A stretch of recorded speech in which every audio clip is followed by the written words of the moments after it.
Hello, everyone out there in Radioland. This here is Bryan Caplan. I'm a professor of economics at George Mason University, and I'm also a homeschooling dad. The last 2 weeks, I have been homeschooling the two gentlemen who are in the office with me, and this is their graduation day. So here we want to go and talk to people and just tell you about what we did and take some questions. Over here on my right, we've got Aidan Caplan, student. And over on my left, Tristan Caplan, also a student. Now, if you think that sounds like one person, it is in fact two. My sons are identical twins. So when I ask questions, I'm going to try to direct it by name so you know who's talking, and then they may occasionally give you some indication of who you're listening to. Although maybe you'll figure it out from their attitude as time goes on. We'll see. All right. Now, just to start with, let's go and talk about what Caplan Family School was like. So, just logistics. So, Aidan, how did it work? Well, so we basically came in from 9:30 to 5:30 with a 1-hour lunch break, and we did a well-rounded curriculum of mathematics, economics, history throughout the day, usually starting with math in the mornings. Wait, came in where? Oh, to our father's office at Carroll Hall. Wait, where's that? George Mason University. I see. All right, so you've already got the schedule. Can you talk a bit more about the schedule, Tristan? How do we spend our day? Sure. So in the mornings, we normally start with math, basically. So we started with basic algebra, worked our way up to algebra 2, and by the end we were doing calculus. Then in the afternoons, well, first we would have a lunch break, and then we would move on to history reading. That's where we would just read books that our dad assigned us. And after history reading, we would do history writing, where we would write essays about the historical time frames that we were covering in the readings, and our dad would grade these essays once we finished them up. And at the end, we normally had what was called a reading, writing, and research period, where we just worked on whatever we were interested in, and our dad would look at that too. All right, now, what kind of discipline was imposed? Was it some kind of like iron-fisted totalitarian regime? What was going on? Give the right answer. I would say it was fairly lax relative to public schooling. So it was much more of an honor system than regular public schooling, where not cooperating with the teacher would often land you in some sort of punishment. Of course, we had so little desire to go against the schedule that there was almost never a problem. But, wait, don't all kids hate their parents? I don't understand. I don't hate my parents. I think they're pretty much the two best people in the world, having raised me. Oh, so sweet. So what about testing? Were there any tests? Tristan? Yes, we would have tests normally every Friday, just to assess how well we were doing in math, history, all those subjects. And our dad would look at those and say if we needed to keep working on some things, etc., etc. So that helped us get a good ballparking of how we were doing. All right, what about standardized tests? Yeah, for standardized tests, the things we did that were most standardized, I suppose, would be the AP tests. Wait a second. What are the AP tests? The AP tests are advanced placement tests, normally taken by high school students trying to get into colleges. High school students trying to get in college? Wait, how old are you kids? I am 14. I did the first AP when I was 13, though. Whoa. All right. So, all right, tell us more. Well, the first year of CFS, Caplan Family School, is what we call it. We practiced for and studied for the AP U.S. history test. And our dad, of course, helped us get through that, grading our essays, telling us what we should work on, all that stuff. I don't think we could have done it without him.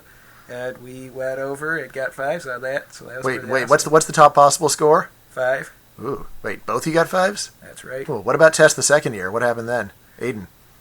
Well, that year we did 3 times as many tests, with probably less than 3 times the work, so it was very nice. In fact, I would say it was almost the same amount of work, and got 5s on AP Microeconomics, AP Macroeconomics, and AP European History. Huh. Wait, what do middle school kids need to learn economics for? Well, to be economists. To be economists. Standard career goal for every kid. Absolutely. All right. And then some people asked about the legality. So Virginia is a state with pretty lax rules. So since I, the father, have an advanced degree, I am immediately qualified to teach. And then There are several different ways that I can stay in line with state rules. One of them is just to get evaluated by somebody else who's got an advanced degree. And this role was ably served by Alex Tabarrok, who's across the hall. Thank you, Alex. All right. Now let's get into something, some deeper stuff. All right. So, Aidan, so what were the main motivations for us doing this anyway? Motivations. Well, I was very unhappy with normal public schooling. It was for me very boring because of all the music programs that we had to go through, and art too. Let's not forget art, which all of those put together, I did not like any of them, and maybe they took up half the day on some of the days. Half the day on music and art? Absolutely. What kind of a crazy school did you go to? Hunters Woods Elementary School for grades 4 to 6. What I mean is some school or other in Northern Virginia. All right. And, Tristan, so motivations. What made you interested in this idea? If at all, if you were interested, who knows? Yeah, so that's to what Aidan was saying. I'd also say we basically did very little time on the subjects that I liked the most and I thought were most important. Like what? Math, for example. We spend maybe, if we're lucky, 40 minutes a day on that. That way, that's back in regular school? Yeah, it's back. Yeah, and how much time do you spend on that in homeschool? On math? Roughly 2 hours. 2 hours and change. 2 hours and change. Wow, so that's like 3 times as much. Did it show in the progress we made? Oh yeah, definitely. I don't think there's any way we could have made it to calculus without our dad here to help us out. All right. So we made it to calculus, or we made it through calculus? Well, I'd say we've almost made it through. There's All still right. some stuff we need to learn, but we're doing pretty well. Yeah, that's pretty good. All right. Yeah, and then just for my motivations, I'd long been interested in doing something like this. I've got a job where it's really easy because I can just take my kids into my office with me. I got 2 kids that were highly motivated and very well behaved, so I can still do my job and be their teacher at the same time. But, the main thing is I got to say, middle school, or what we called junior high as a kid, those were the worst years of my life. And I just wanted to give my kids a better life than I had when I was a kid. So I saw they didn't seem to be very happy with school, and I put myself in their shoes and said, if I were them, I wouldn't be happy either. This is not a very nice way for a person to have to go through their day. So at least I could spare them some of the very bottom, and I think that's what I did. All right, yeah. So besides these AP tests, Aidan, what are some other accomplishments we had? Or what do you feel like we've got? Where do you feel like we've come? From where we started? What skills do you have that you didn't have when we started? Let's put it that way. Well, I feel like my main improvement is in my essay writing, which I've taken a look at some of the things I did in 6th grade, and I thought, wow, those are the kinds of essays that got top marks in 6th grade, and those are the kinds of essays which I would think were more or less trash right now. But oh, come on, you're in 6th grade. Yeah, you're so hard on yourself. It was only 2 years ago. Wait, and how exactly did you improve? Well, the way that most people might think that is a good way of improving, which is through practice. You write the essays, they're graded, you get comments on them about what you need to work on, and then from there you get better. So about how many essays did we do over the last 2 years? I wasn't really keeping count, but I would say probably 80, maybe 100. 80 or 100 each? Yeah, 80 or 100 each. Well, that's quite a lot. All right, now how about educational philosophy? Would you call what we were doing unschooling? Definitely not. Unschooling would be basically just letting us do our own thing, and we would not have been happy with that. You wouldn't have been happy with unschooling? No, not at all. Well, what's wrong with that? Well, that would just leave me not really knowing what to do, and having the sense that I was basically just being huddled off to do stupid stuff I didn't know was important. I had low wisdom. I still have low wisdom. I admit it. I don't know what I'm supposed to do, how I can improve without help from the wiser, older people. Right. So, did we just try to duplicate the regular school curriculum then? Oh, absolutely not. Yeah. Yeah. The part of the SIFT was trying to get rid of that material. So, how would you say that it was that our day was different from a regular day in 6th grade? Well, in 6th grade, like I believe Aidan already said, we would spend maybe about half of it doing art, music, stuff like that. Here at CFS, half the day. Yeah, it's still hard to believe. Yeah, here at CFS, we just totally cut that. It was all down the drain. But music and art are super fun. Not to me. I hate music and art. I mean, I like listening to music. I'll admit I don't like art in any form, but I like listening to music. But I don't like performing it. You like movies?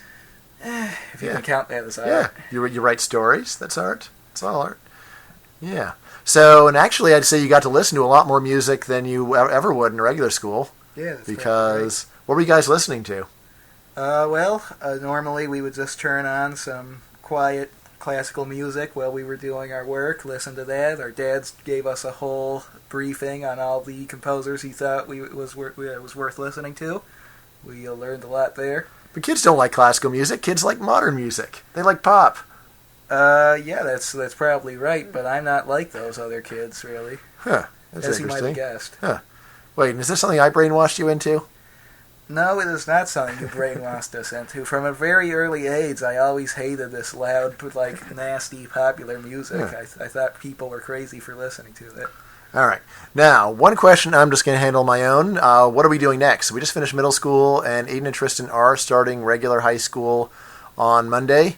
Why? I'm just going to be brief on that. It's a family decision. Not everybody in the family is totally on board, so that's what's happening. All right, and now, the fun parts. I put out on Facebook that I was going to be doing this podcast, so I got a whole bunch of questions from different friends, and now we'll just go through some of them. All right, so here's one. How about Aidan? If you could do it over again, what would you do differently?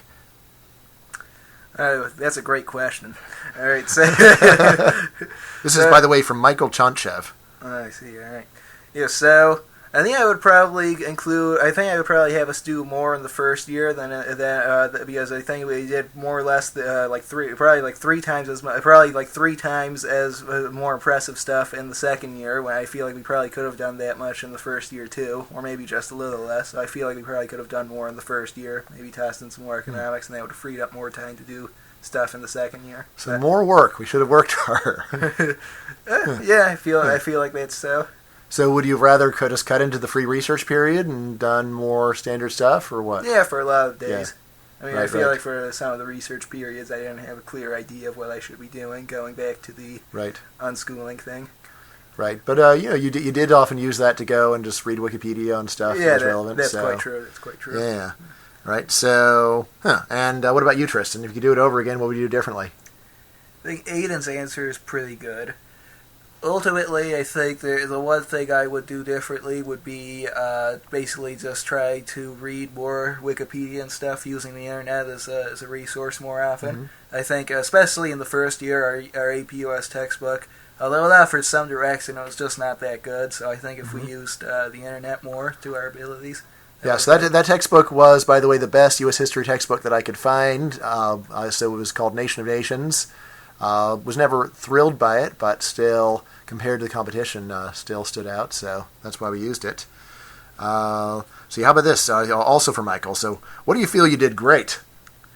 So I feel like the one department I've gone furthest, where the one department where I've improved the most is undoubtedly my essay writing skills, which we did so much practice with that, especially in the months before the AP tests, that I feel like I improved from maybe the 10th percentile, not for my age, but objectively, and then maybe raised it to the 70th or 80th. So I feel like that was 10th percentile of adults or college graduates? 10th percentile of adults. By adults I mean professors. So I have a high bar. I know. So it's not college graduates. Yeah. All right, and then Tristan, what do you feel you did great?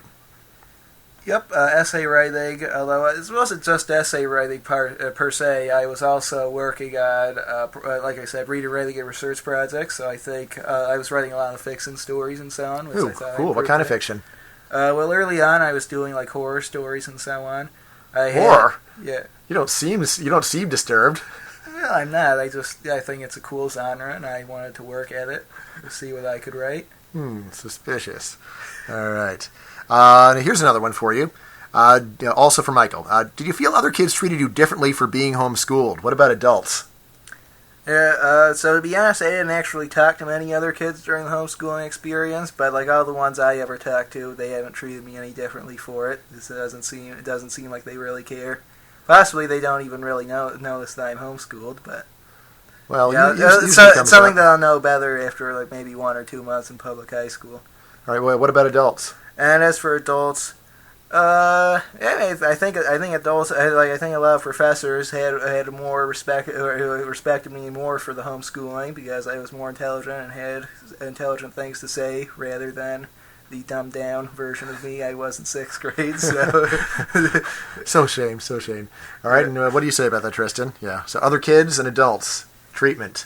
Yeah, again, I think the few kids we interacted with were like practically as weird as us, so it's not like they would judge us for doing something that's weird. They would, if anything, like that. The most normal kids I would meet would probably be like my cousin, I would say.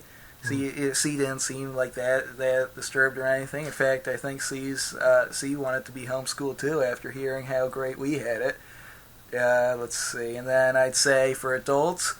Yeah, I think many of the adults we interacted with, there was like at first subsets of their homeschool that's a little weird, but like like for some of them, for the rest it was basically just respect and say, yeah, you know more. Your dad's a smart guy; he'll steer you right. Wait, and so what about the Germans? What did the Germans think about our homeschooling experiment? Well, you know how homeschooling is completely wait, by the way, why would the Germans even come up? Oh, yeah, because our dad took the family over to roughly a month in Münster, Germany. It's a nice city. Yeah, very nice. Bike capital of Germany. But yeah, since homeschooling is completely illegal in Germany, all the Germans were very disturbed to hear that we were being homeschooled. Our dad basically just says it all in his German accent. It's like, "What's homeschooled? How can this be? But Sally's state tells you what to look at and what to work on." No. What? Then they don't tell you how to do anything? That's right. Oh my God! The sky is falling! Yeah, it was fun. It's fun freaking out the Germans, I gotta say. Yep. So now a few things were recently said that I think will be terrifying a lot of listeners. So Aidan mentioned just not spending much time with kids your own age, and Tristan talked about spending time with weird kids your own age. What's going on?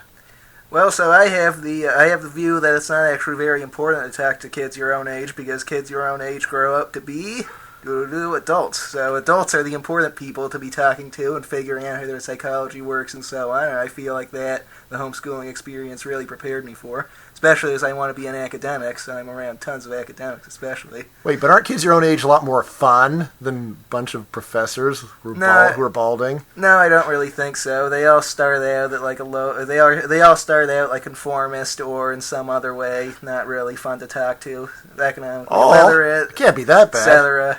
Can't be all of them. Maybe not all of them, but like there's a lot of search value involved. So it's hard to find these weird kids and sort of convert them. All right, Tristan, let's hear about some of the weird kids. I like them. Sure. So you heard about Professor Tabarrok, who signed our papers and so on to make sure that everything was kosher for more homeschooling. He has 2 sons, Max Tabarrok and Connor Tabarrok, who I'm big fans of. And they're pretty weird, and just like their father, I'd say. No offense to any of them, I like weirdness. But anyway, yeah, so they seem perfectly okay with that, and then also we converted more. There's basically some other kids. Max knew a few, Liam, for one. He was cool. He was also pretty okay. Yeah, we also just spent a couple weeks hanging out with some other kind of weird kids in France, right? Yep, that's right. Tell us a bit about that. Yeah, it's mostly British kids from boarding schools, although there were also some Americans and then some, people scattered from all kinds of countries. Wait, how did this all happen? What was going on? Our dad got invited for roughly a month in France. The year after, he got invited for a month in Germany at the Château de Molay. John Locke Institute ran it entirely. In Normandy, France. Yeah, exactly. All right, and so who were these? So these kids, what, they were college kids? What were they? They were high school students. High school for the students. most part. A few were younger, a few were older, but yeah. All right. Let's see. All right, here's one that we kind of already touched on, but from my friend Andre Salazar.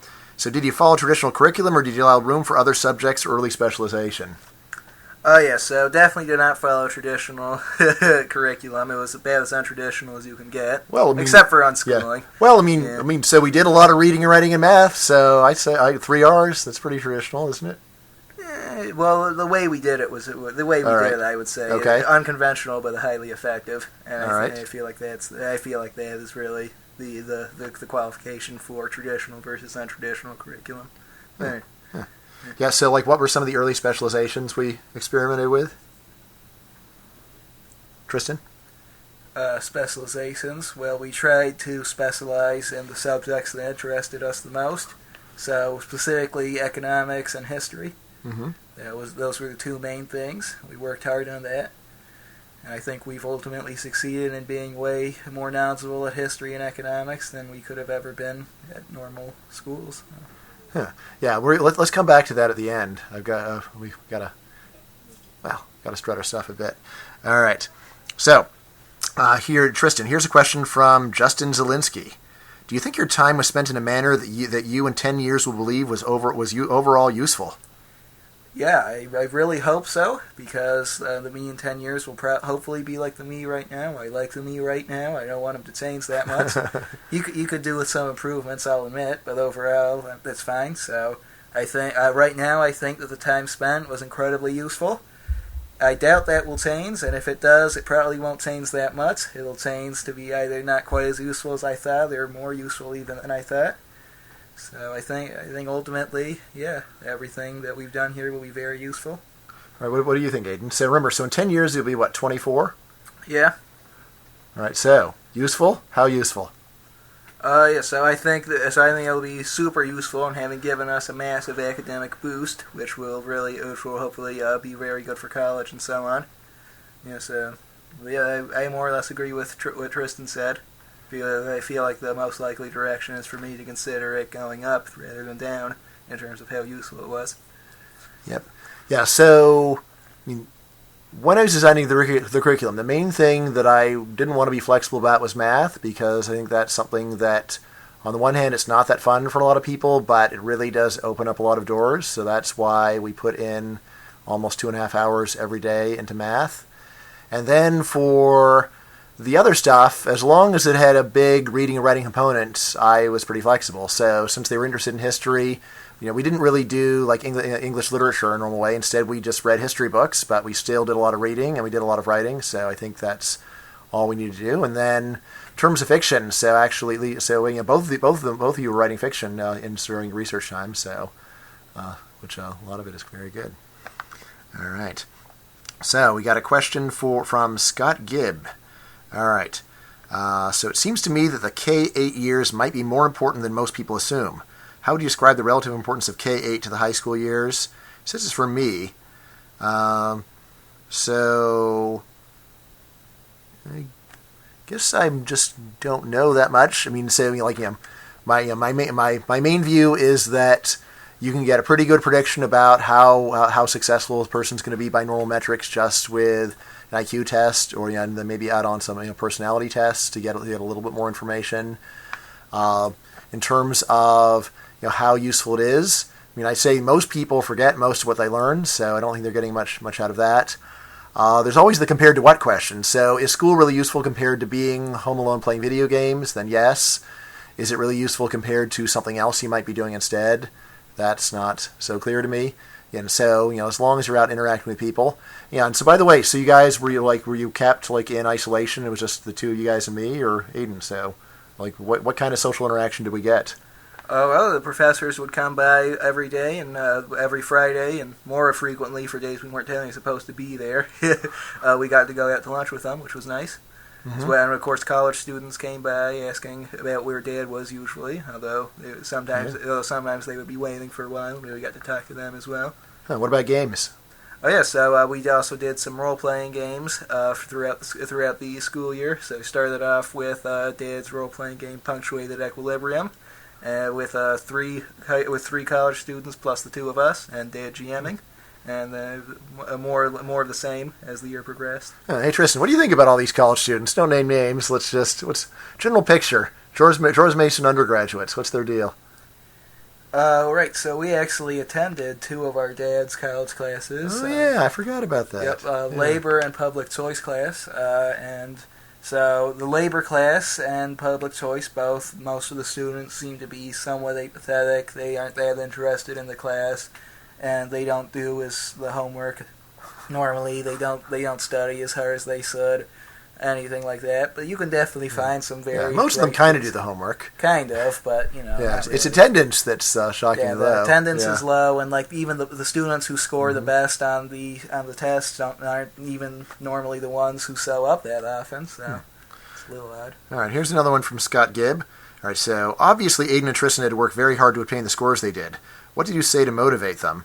All right, Aidan, what did I say to motivate you? Well, where to even begin?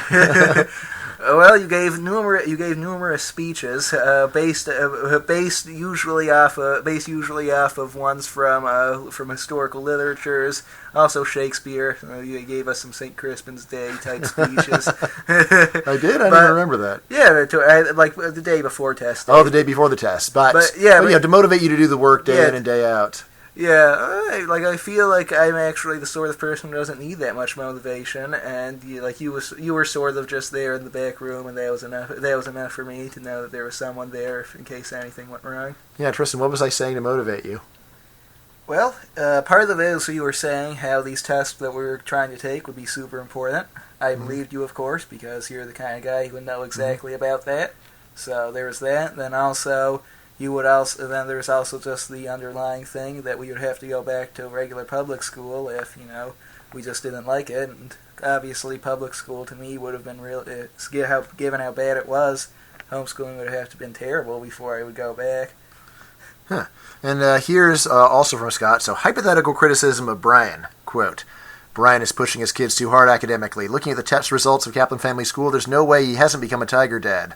He should lighten up, just as he tells his readers in Selfish Reasons to Have More Kids, one of my books. End quote. Why isn't this accurate? Or is it? So, was I a tiger dad? Absolutely not. You retained your dolphin personality throughout the whole year, throughout both years, I would say. Huh. So how do we get these high scores if I was just like a freaking hippie?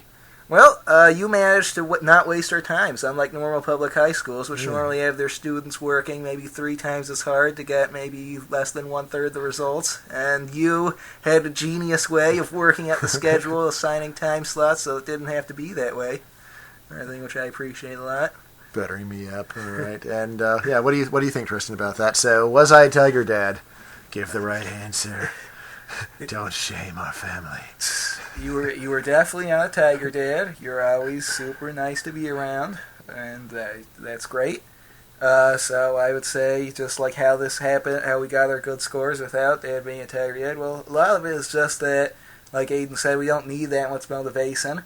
If we're told that something is going to be important, we study for that, and we're going to make sure that we're as good at it as possible when we finally do take that test. So. Yeah, so the time that I felt closest to being a tiger dad was the 4 to 6 weeks before the AP tests, because that was when we did constant test prep. In general, what I tried to do was teach the subject well, and then before the test, teach the test. So first, so for economics, for example, the AP micro and macroeconomics tests just are not that good. It's a very narrow subset. It's not really what I would teach in the class. But I just used Cowan and Tabarrok's intro text, and we just tried to learn the subjects well. And then, once we had learned the subjects well, then we narrowed our focus to prepping for the test. And that's where, how many practice tests did we do? Well, so for U.S. history, I would say we did 10 to 15. Right. And then how long are these tests? 3 hours and 15 minutes so each. 3 hours and 15 minutes times 10 to 15. Yeah, and then every other day we'd have a 1 hour long SAT subject test in U.S. history. Yep. Although a lot easier. That's right. And how about in 8th grade? So Tristan, how many of those micro, macro, and European practice tests do we do? Yeah, so the micro-macro are quite a bit shorter. They're roughly an hour shorter than the AP Euro or AP US. Those were easier. Those are only maybe about 2 hours and change. But then the AP Euro is, again, as long as the AP US. So on average, I'd say we spent maybe about twice as much test prepping for those tests. How many individual tests? Oh, I see. So for combining micro individually would have been maybe about 12. 12. And then macro, roughly the same. And then AP Euro, I'd say we only did 8. 8, yeah. Yeah, it was just harder to get them. Yeah. All right, so now we got some questions from Monique Van Hock, who is the wife of Alex Tabrock, mother of Connor and Max Tabrock, and also professor in the biodefense department right here at George Mason.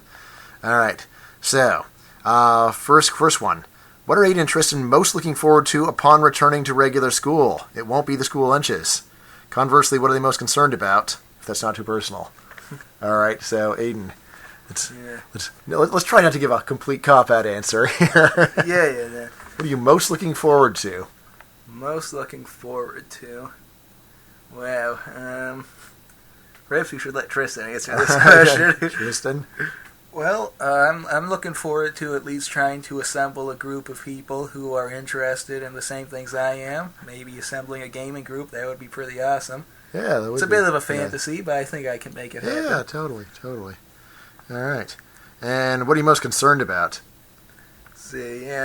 Probably just like the hours and hours of extra work for far less benefit. Seems like, for instance, I get on the orientation day, I get a page saying we should start collecting empty food containers, and I'm like, oh god.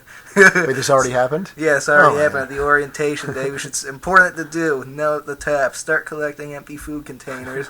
Oh man, why do I have to do this? It doesn't seem useful at all. It doesn't.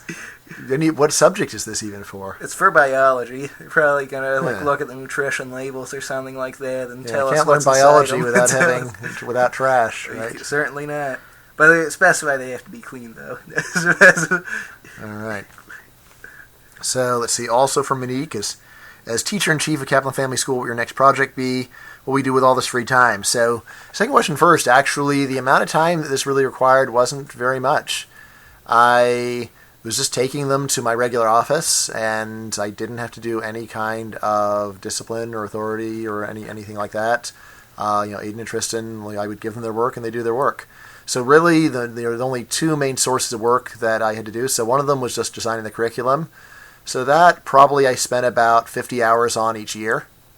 So, but that's spread out over a long time. A big part of that was just textbook selection, figuring out which books to use.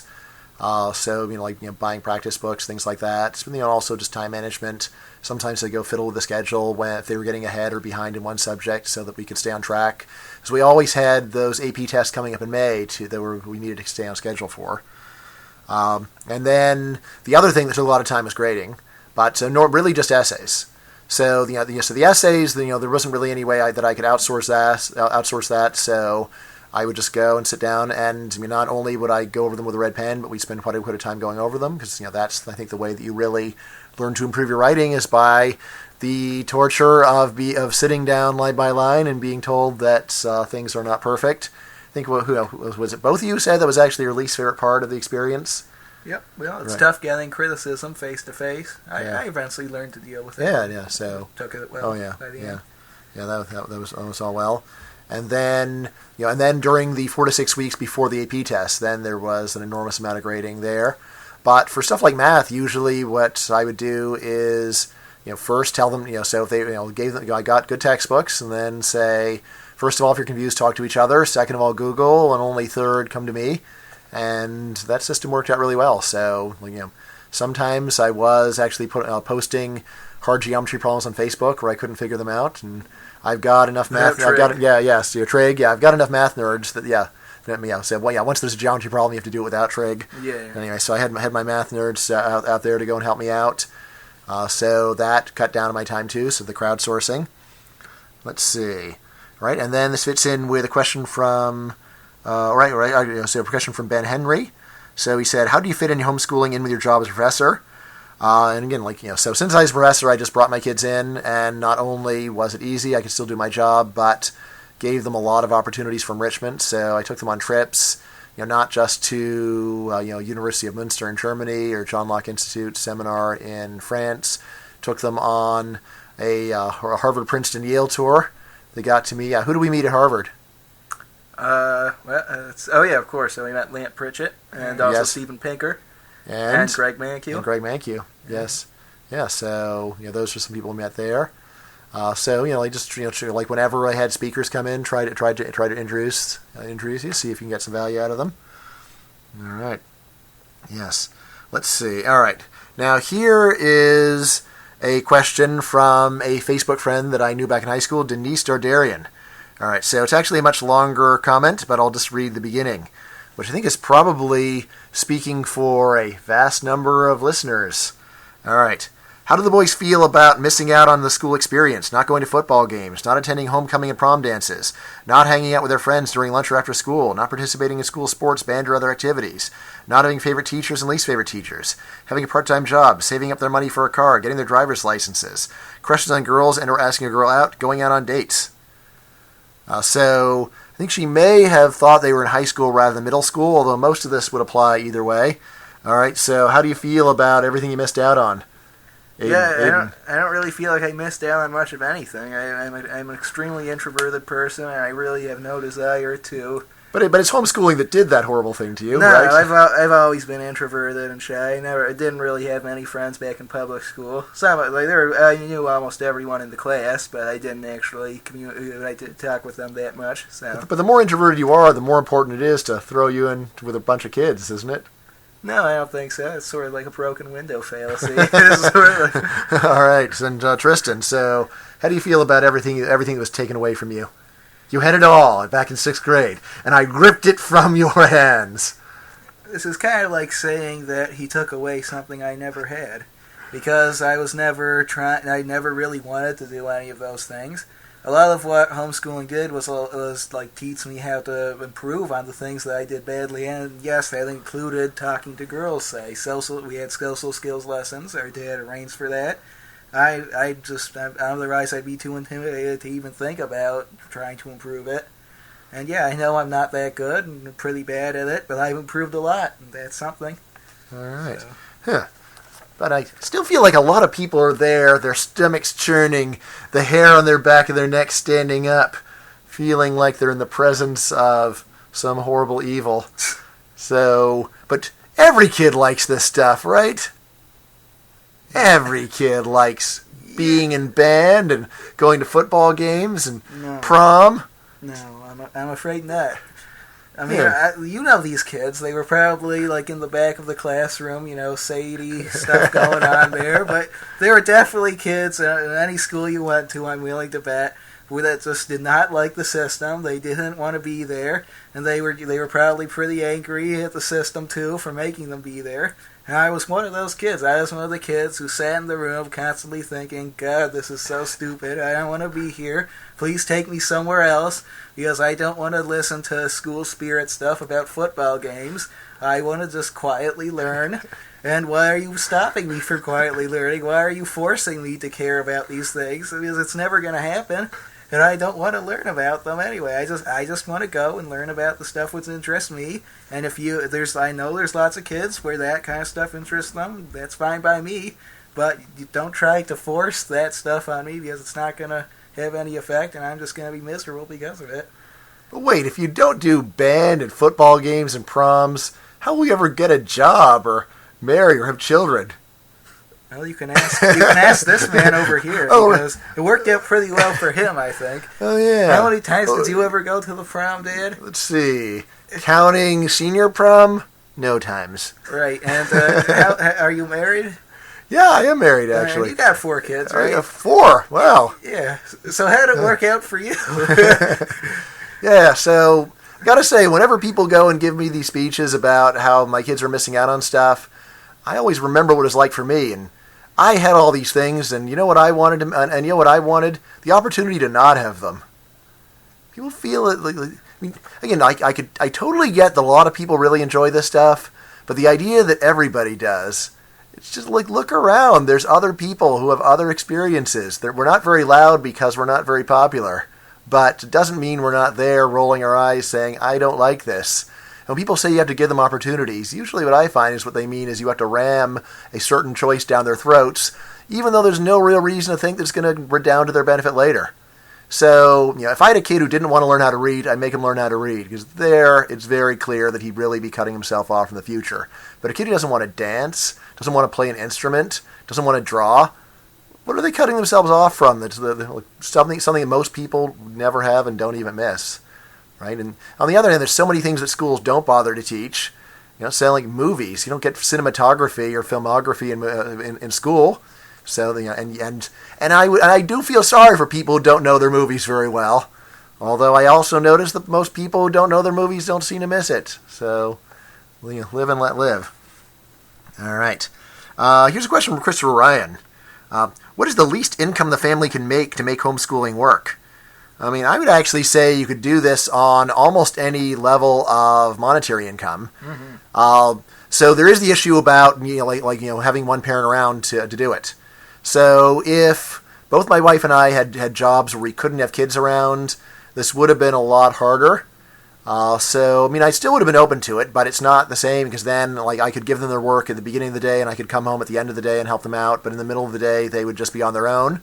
Where I still think they could learn and have a good time, but it wouldn't be the same kind of warm experience that you get when you're actually with your parents all day. So I'd say, if you got parents that can, if you have a parent that has either a flexible job or just, or is to stay at home, then it works well. But, so much of it is really just about the behavior of the kids. So, if Aidan and Tristan were typical teens, then I probably wouldn't have done it because I couldn't have done my work. They'd be interrupting me or complaining so much that I couldn't really focus on it. And by the way, so before we did this, we actually started homeschool a month before regular school. So we'd have a 1-month trial period so we could actually see whether it would work. Right? So, I'm not the kind of person to try a radical idea without testing it first. Right? So, remember we talked about the so-called utopian socialists? So the utopian socialists are really what deserve to be called the scientific socialists. Yeah, because, why is this, Aidan? Well, the utopian socialists actually conducted experiments in the sense that they would get the money together to form some sort of socialist community and sort of let it go about as they envisioned it. And in most of the cases, as we see with New Harmony, which was Robert Owen's utopian community in the United States, it failed. Anyway, this is the exact opposite experiment. Experiments can succeed or they can succeed or fail. Right. I say this one succeeded. Yes, but at least and this at least you got a big new idea experiment and check it out. So props to the unjustly maligned utopian socialists. They were the real scientific ones, and it was the Marxists who were the utopians. Yeah, don't be Marx criticizing his critics with, that's unscientific. Yeah. No, it's a good question. Right. Answer it. All right. So, now, you may be surprised, but for the first 6 years of their lives, Aidan and Tristan's main language was not even English, it was Romanian. So, they had a Romanian nanny who really only spoke Romanian from the Iași area of Romania, so it's sort of a country accent.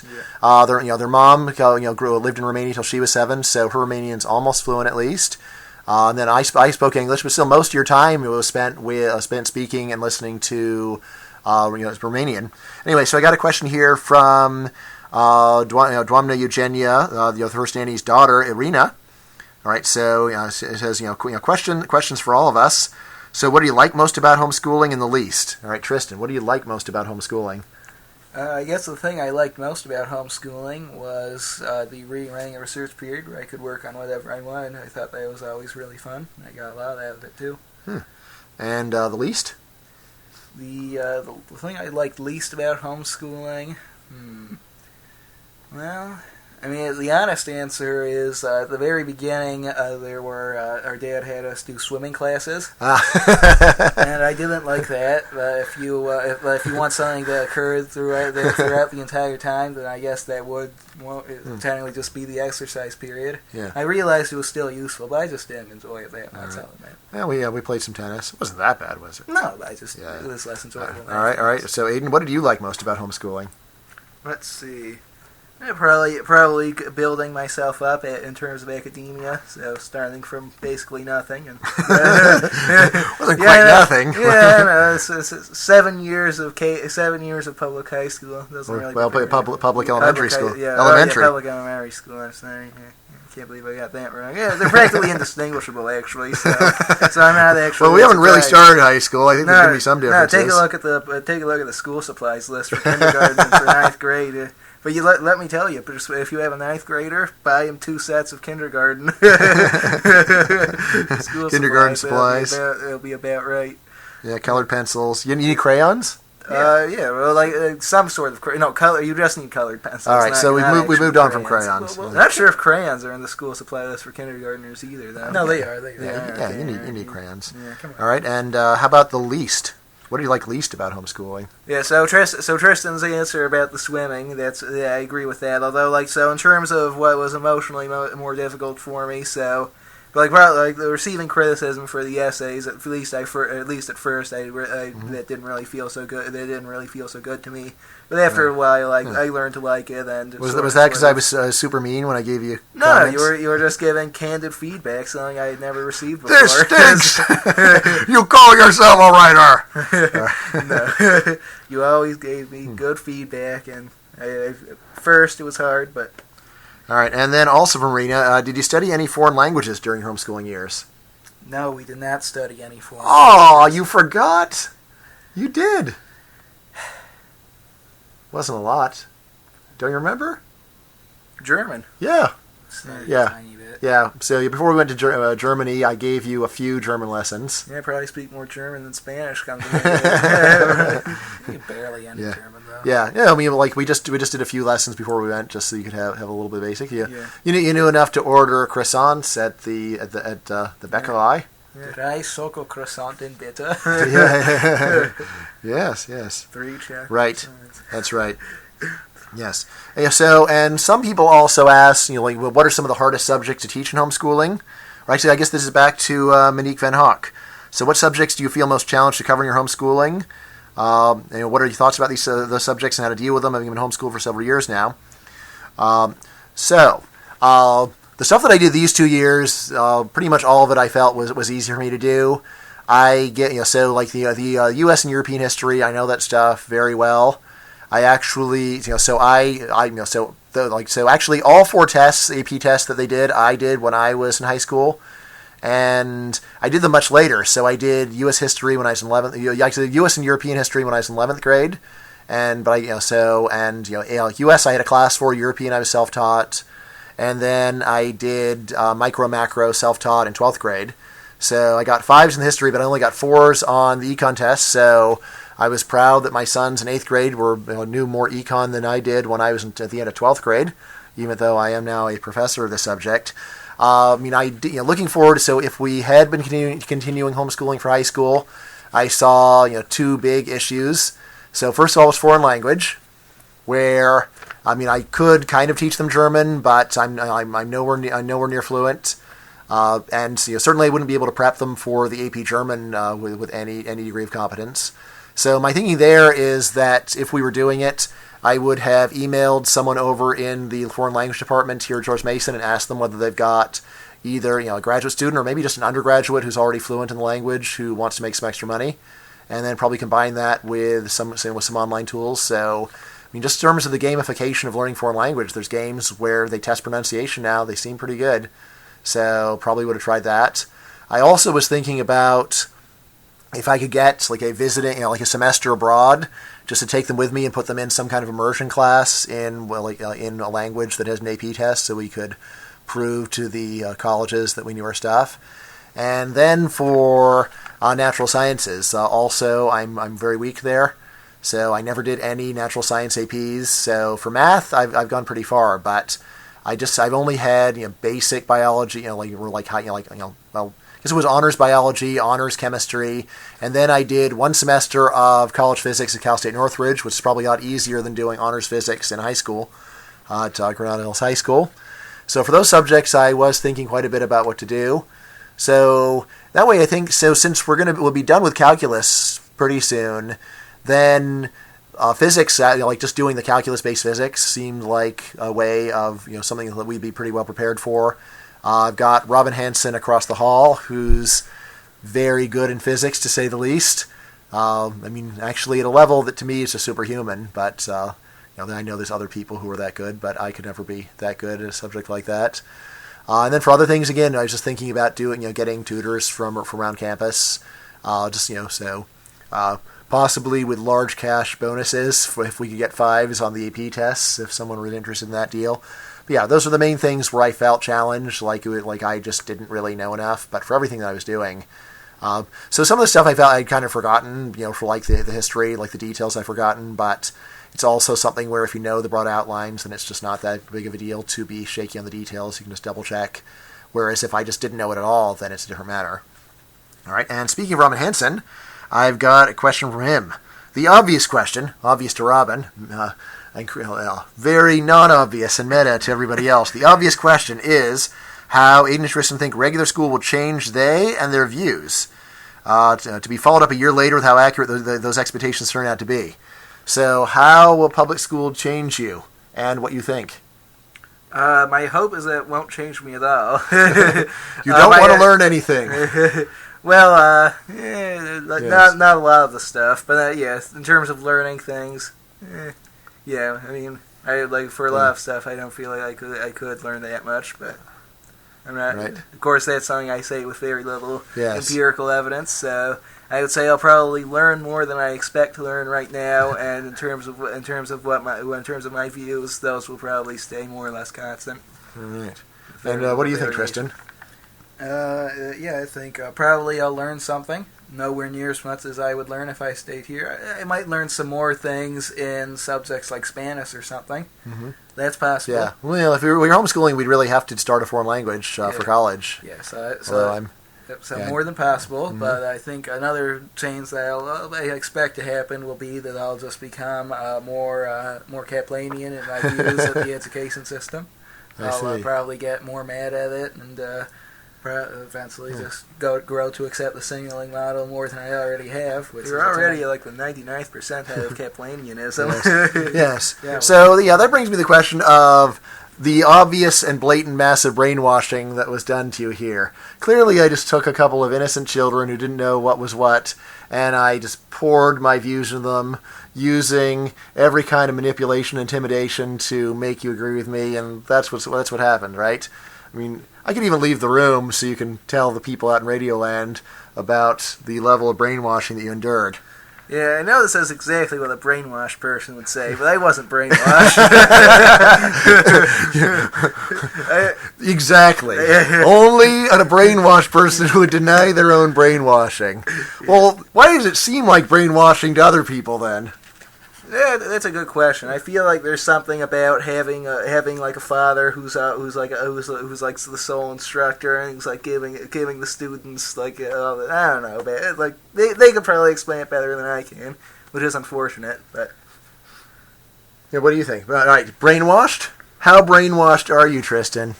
Am I more in agreement with your views than I would have been if I wouldn't have been if I had just been out in normal school? I think that's probably right.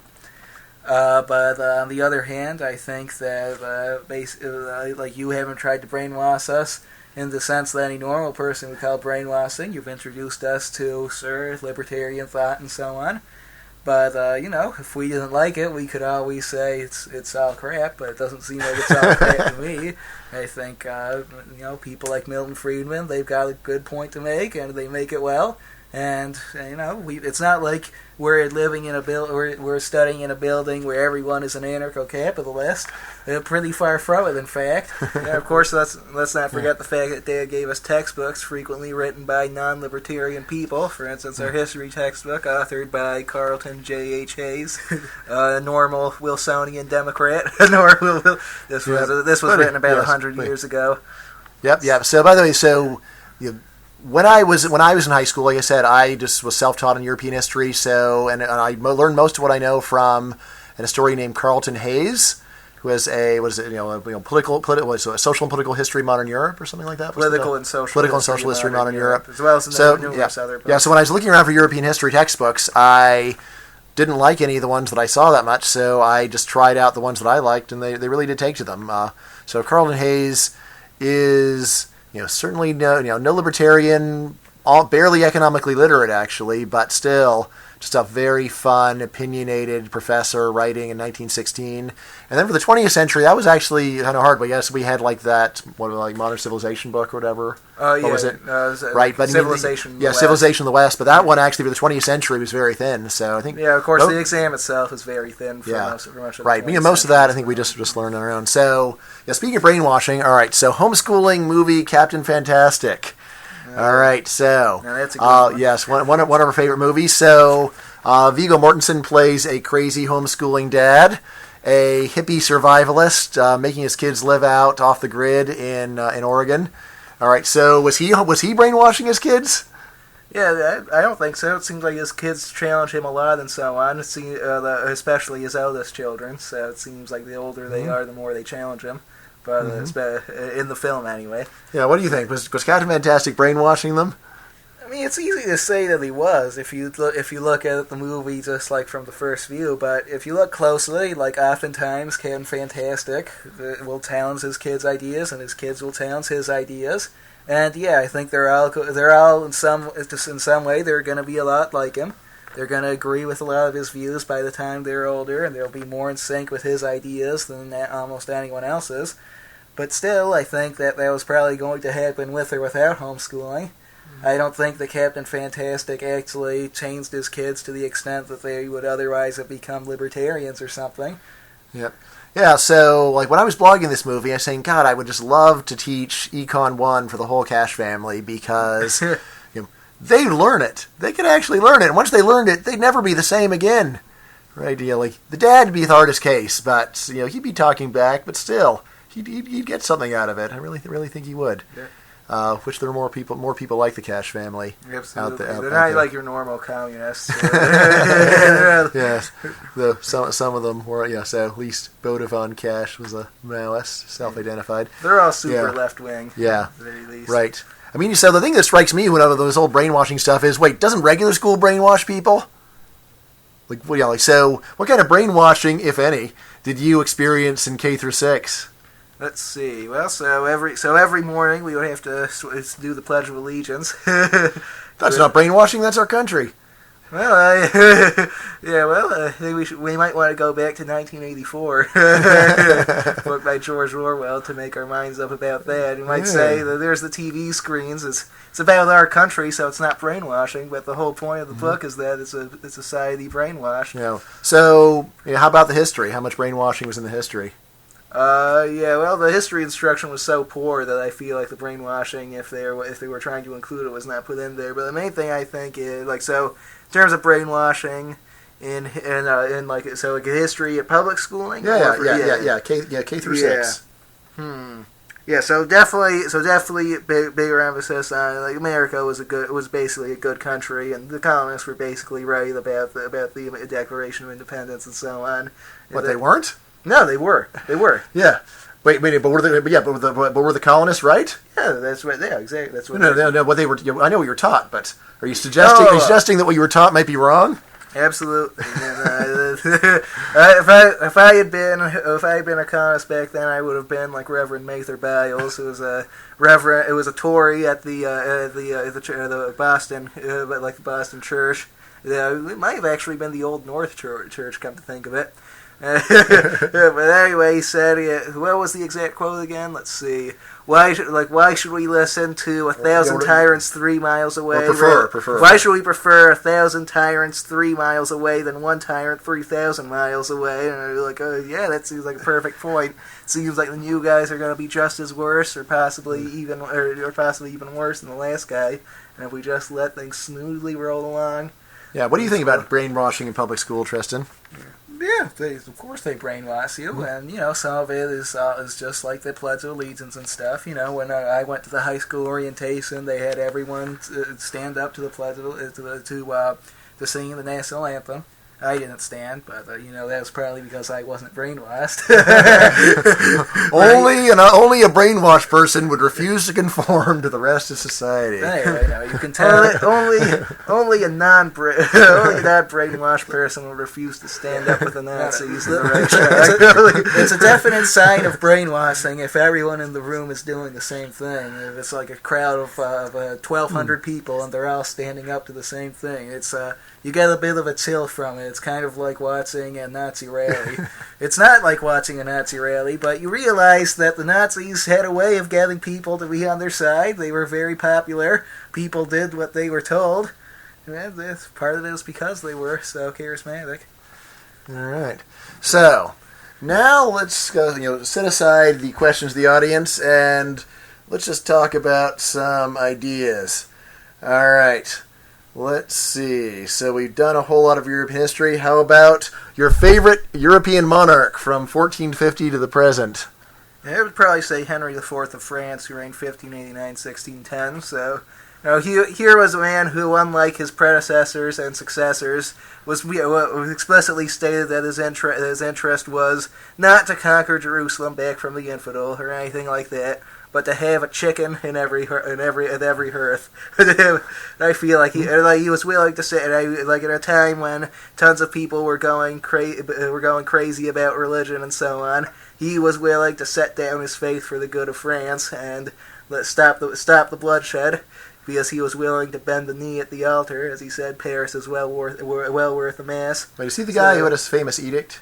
Yeah, he issued the Edict of Nantes in 1598. This was by no means like a full issue of toleration for the Huguenots of France, but like it set out a number of towns, cities, and fortresses where they could worship freely. Sadly, revoked by his successor, Louis XIV, in 1685. All right, Tristan, your favorite European monarch? Yeah, Henry IV's a good choice. I think I like Joseph II of Austria a little more, though. He's the kind of guy that I like because he's responsible with trying to bring religious toleration to a large extent. He sponsors Mozart. I've always got a soft spot for anyone who sponsors a great classical musician like Mozart. Wait, isn't he the one who wanted to have the really pessimistic tombstone? Yes, here's a man who. Here's a man who, with the best intentions, never succeeded in anything. That was the epitaph he proposed. I don't think it actually. And I think that's pretty much right. He was a European monarch who had some of the best intentions I've ever seen. Normally, these people just want to murder their way into power and take hold and have an iron fist, tax people, kill, slaughter, whatever. But Joseph II, he was just trying to bring religious toleration. He was trying to make things better. And yeah, is he a hypocrite? Yeah, he probably was. If he really wanted to do that, he'd, be like trying to sell his giant palaces and live less extravagantly. Like all these European monarchs do that. And hey, I mean, how is that different from typical American billionaire living high and letting die? Well, normally American billionaires have earned it. The monarch. Oh, right. Wait, the monarchs didn't earn their fortunes? They inherited them fair and square, didn't they? I mean, you could say that a Southern slave owner inherited his slaves as well. It doesn't really. Well, the palaces weren't screaming. The palaces once again were built from the toil of the slaves who were built. These palaces were built on the foundation of euphemistically called serfs. Yeah. Oh, so yeah. When was serfdom abolished in Austria? Actually, would be 1848. This was after the revolutions, and so that's de jure abolition of serfdom. Yes. Yeah. I mean, there's almost no serfdom. Yeah. So when in Austria proper, like serfdom is practically non-existent by 1848. But the empire is so massive, you go out to Hungary, and serfdom continues until 1848 in large numbers. Really? Okay. Yeah, Maria Theresa of Austria screws with that too. Yeah. God, I hate her. All right, so this is a policy question. I think it was a joke, but it's actually a good question from Christian Madan. So, zoning its effect on growth, or just how about talk about American housing policy through an economic lens? What about Tristan? How about Tristan starts? Sir, so American housing policy is a travesty, I'd say. They're trying to prevent stuff from being built in places where people want stuff to be built. Who's they? Anyone who likes to live in New York, say, or say San Francisco. There's lots of people who want to. Wait, the people who want to are stopping it? Huh? The people who want to are stopping it, or they're being stopped? No, the people who want to are being stopped. Who's stopping them? Mostly government agencies and so on, with their regulations saying that you can't do it. Is there a 5-letter abbreviation for the people who are behind this? NIMBYs. NIMBYs, yeah. What are NIMBYs? Not in my backyard. Yeah, so can you elaborate on this? So, what are some of the regulations that are keeping housing from being built? So for instance, in Silicon Valley, you have the problem of buildings can't be built too high, and they can't really be built to the left or right, so you need to build down. Basically, there's that. So that's a problem there. So in Washington D.C., there's a regulation which says that no building can be taller than the Capitol building. Yeah, I think it's the Capitol building. Capitol building, yeah. So stuff like that, typical. Right, and then so how about just saying that land you're not allowed to build on some land? Yep. Yeah, that's a big deal. And of course, there's the classic problem of a foreigner wants to move to the United States. That's not allowed. Yes. Even if they want to say build a house there. Yeah. Actually, so that reminds me of something else. So, you guys are actually the children of immigrants, aren't you? So, in my work, I like one of my main specialties is the social science and philosophy of immigration. I'm working on a nonfiction graphic novel on this with artist Zach Wienersmith of Saturday Morning Breakfast Cereal. But I often forget that my own sons are the children of immigrants because my wife came from Romania when she was 7. So, what is it like being a second-generation immigrant? I never really thought of myself that way. Wait, are you saying that you're assimilated? Yeah, I would say I'm pretty assimilated to this strange subculture. I'm by no means a normal American, but I'm assimilated. Yes, you would be classified as American, right? Yeah. Yes. So there we are. I'm assimilated. Yes. I'm assimilated to the subculture of Carol. Yes, and Tristan. So what is it like being a second generation immigrant? Well, it's a lot like being, I suppose, just a normal person. I don't think being a second-generation immigrant and just being a normal American guy just seems pretty similar to me. What's the most Romanian thing about you? The most Romanian thing about me? You like meat. Romanian sausage. Yeah. I mean, I don't like. I dislike almost all Romanian food, and that would be the most obvious thing. I speak Romanian. How about that? That's the most Romanian thing about me, because almost no one can speak Romanian. Yes. So. Do you have a short greeting for our Romanian listeners?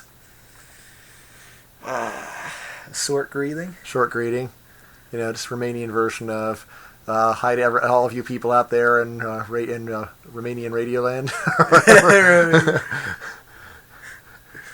Well, we can go back to that. Do you feel like you got the words? I'd say like hello, more or less. Bună ziua. Yes. Well, I can say bună ziua. Yeah. Yeah. No, you can't because you said it wrong. Bună ziua. No. Eu sunt papagal. You know what that means? No. I'm a parrot. Yeah, that's one of my. Yes, good. And eu sunt satul. I am full. Very, very useful thing to know if you're dining with Romanians, because they will push food on you. All right, let's see. Other fun historical or economic questions to deal with. Let's see. So, what do you think would have happened in the 20th century if Vladimir Lenin had been successfully assassinated by our hopeful relative Vanya Caplan? Right, we don't actually know. He was shot by a woman named Vanya Caplan. She could be a relative. We got no idea, but let's just hope. But anyway, so suppose that Vanya had been successful. How do you think the 20th century history would have been different, Tristan? I mean, possibly it was too late already, and the communists had seized enough control that somebody would have calmly replaced Lenin, and he would have been almost as fanatical. Who do you think it would have been, actually? Yeah, it's a tough question. It probably wouldn't have been Stalin. Yes, he's lower ranked than. I don't think it would have been Trotsky. Well, maybe. Yeah, he is the head of the Red Army. Yeah, he's got the army. Yeah, but he's he's a Johnny come lately. Yeah, he is. Right. And Ivan come lately. So I think Trotsky's a likely choice anyway. I don't think it would. It probably would have been someone less bad than Stalin, because it's hard to believe that there's anyone that could be much worse than Stalin anyway. I think it roughly would have progressed the same way. Mm-hmm. Let's see, maybe there wouldn't have been such terrible famines or something if there had been a new leader, but I think the USSR still would have gone on to become a great power, probably. Yep. And what if he had just dropped dead on the train before he got to the Finland station? Then what, Aidan? Yeah, that changes things dramatically, I would say. So. Mm-hmm. I think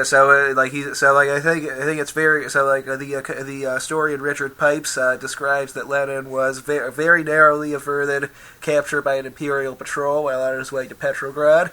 He got out of it by pretending he was drunk, and so they waved him through.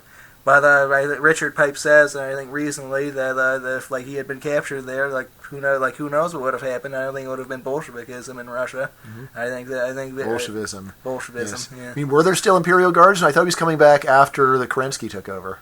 Yeah, it's as to what they would be. Maybe they're white. Who knows? Yeah. Right. I mean, at that time they were sort of releasing all their political prisoners. So. Right. Yeah. He would have been apprehended. Yeah. But if they had kicked him back out again or something. I think that very well could have changed things. But if there's one thing super forecasting tells you, it's a little hard to see what's going to happen afterwards. It's a little. Oh yeah, let's talk about that. So. One of the books that I signed this summer was political psychologist Philip Tetlock's book, Super Forecasting. Mm-hmm. So, Tristan, you want to give people the gist of super forecasting? Yeah, so the basic gist of super forecasting is that almost everything you think about predictions is wrong. Right now, probably, because the language you use is almost always very vague. So, for instance, when I just said almost always, what percentage of forecasts do I think are vague? Do you know that? Maybe my definition of almost always is 99%. What do you mean by vague? What do you mean by vague? Yeah, so you have to define things, you have to assign probabilities to them, and normal English is just not very good at that. What probability do you assign to May? Well, I guess literally it's more than 0.00001%, or less than 100%. That's not very definitive or anything. Mm-hmm. So the basic idea is that people should stop what they're doing and think more about assigning probabilities to words, thinking about what exactly they're literally saying, defining what they've just said, stuff like that. And Aidan, so how does Tetlock even arrive at these conclusions? Has he got any actual evidence? Yeah, absolutely. So the first part of this book is just comparing what he calls super forecasters. So people in a study who have done really well at forecasting, and then comparing them so there's a tournament. Yeah, there's a tournament. Yeah. It was the Good Judgment Project. Yeah, right. It. Yeah, so they do amazingly well.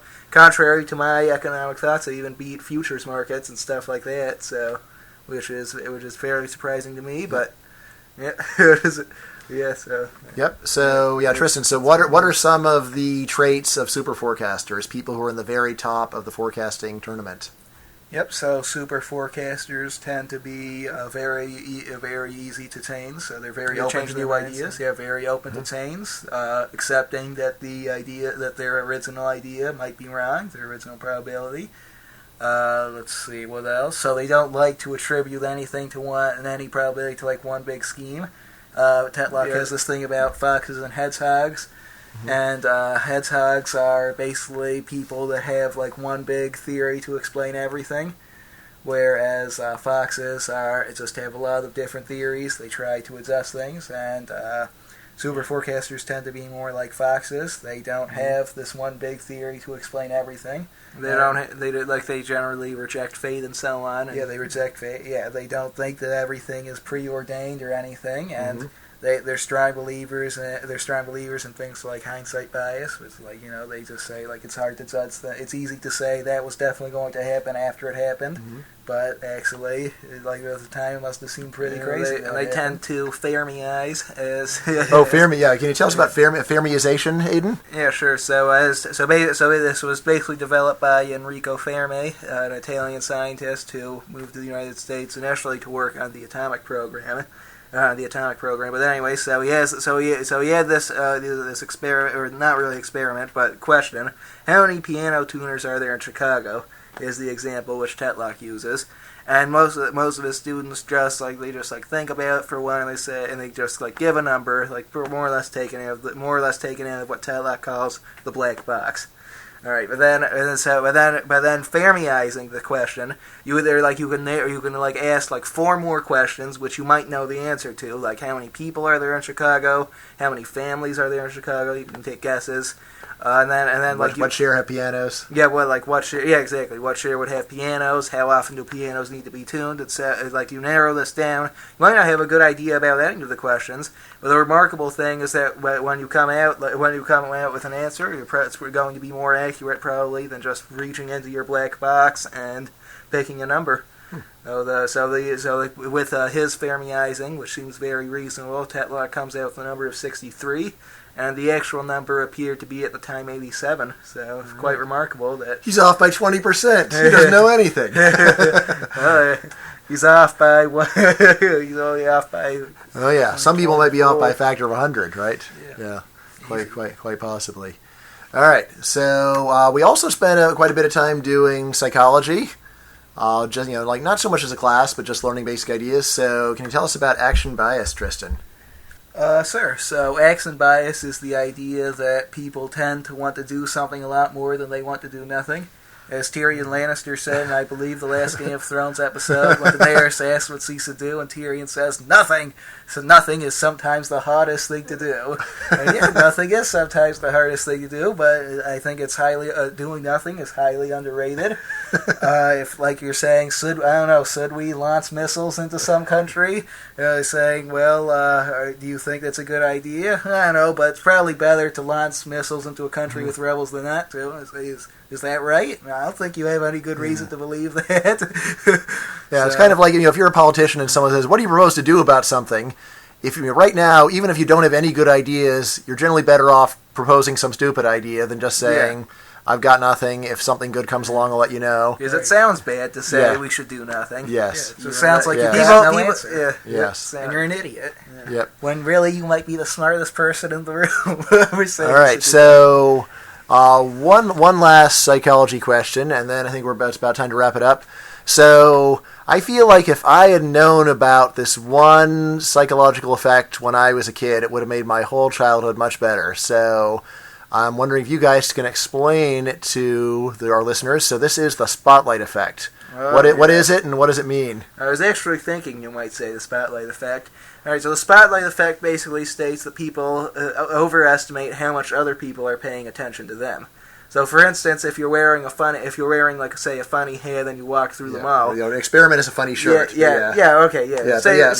you have like a beaver skin cap. It's like Davy Crockett 19th century beaver skin cap. All right. So you walk through the mall and at the end of the experience you're asked, right, so how much attention do you think people paid to you? Like they were probably paying tons of attention when you were freaking out. And then everyone saw me with my stupid hat. Yeah. I'm so ashamed. Exactly. And then the researchers go to the people in the mall and ask, did you notice a guy with a Davy Crockett cap walking around? So what?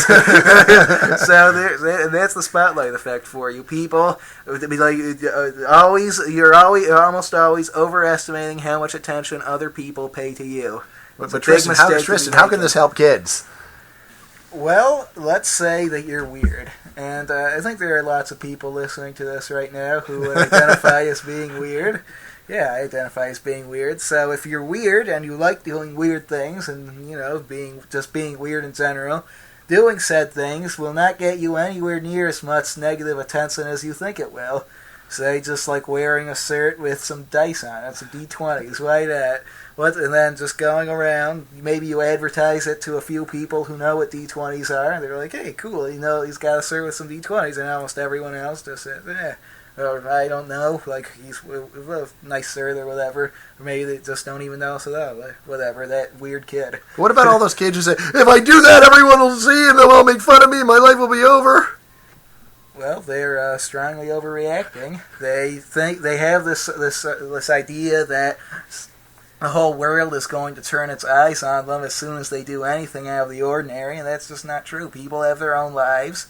They aren't focusing on you. You aren't the center of their attention. Trying to do well in their school or whatever is the center of their attention. Trying to get to the football game. It's not looking for people in Davy Crockett hats. Of course, don't forget the fact that let's see. Oh yeah, it's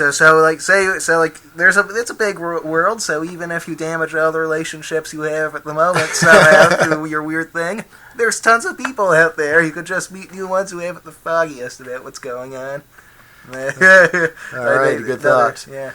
All right, so it's about time to wrap it up. So closing thoughts. For the last 2 years, the Caplan family has done something unusual. I think the results speak for themselves, but I know a lot of other people will think otherwise. And the main thing I just say to them is, well, if listening to us for all this time hasn't changed your mind, I don't think I'm going to, but are you really so sure that what we're doing is terrible that you want to stop us? Is it possible? Is it just possible what we're doing is actually better than what other people are doing, and the world could learn from us. I mean, I actually went through the entire system, the entire regular system, regular K through 12. I never liked it. I've got some ideas about how it could be better, and I tried it on my own kids, and my kids seem happy about it. So why shouldn't people at least give me a thumbs up and say, you're doing your thing? Maybe you know better than I do. It's really not my place to say. In the end, that's really all I ask. What do you say? Closing thoughts for you, Tristan? I think it's been a great experience. I've learned a lot. I've become a far better thinker. I know so many more things. And I think that homeschooling has just made me a better intellectual, and I'll learn from this, no doubt. All right. But miserable the whole time? No, I was always far, far happier than I was in public school. And how about you, Aidan? You got any concluding thoughts? You can take the boy out of homeschooling, but you can't take the homeschooling out of the boy. That's my story, and I'm really thankful for that, because the homeschooling, in my opinion, has been a wonderful experience. And let me just say, I'm truly grateful, Dad, for all the great stuff you've done for us. Such a sweet lad. Yep, and really, my biggest privilege has been to teach kids like this, because kids like this are really hard to find. All right. So thanks everybody for listening, and if you ever happen to meet my sons, they're a little shy, but as you might have heard, they got plenty to say. So come to them, ask them some good questions, and you'll make some friends that I say are very worth having. So talk to everybody later. Bye.